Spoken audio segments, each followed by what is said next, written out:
attorney Katina Pantazis, and spring is upon us. How is that possible? I don't know.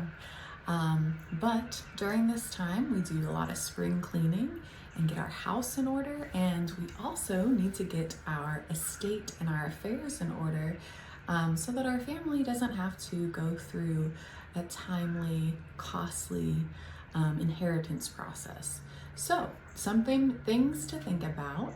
Has a relationship changed with somebody in your family or a friend that you have in your estate plan that you've named in an important role? Do we need to update that? Has somebody passed away? Has somebody gotten married? Has somebody been born that you want to include or disclude? All these things are life events that happen that we need to clean up your estate and put it in order, just like when you do your spring cleaning in your house. So give us a call today, 352-600-2987. You can also email us at contact@e-estatesandtrusts.com. You can also visit our website where we have tons of blog posts on all the different topics of estate planning, probate, and trust administration that we can assist you on.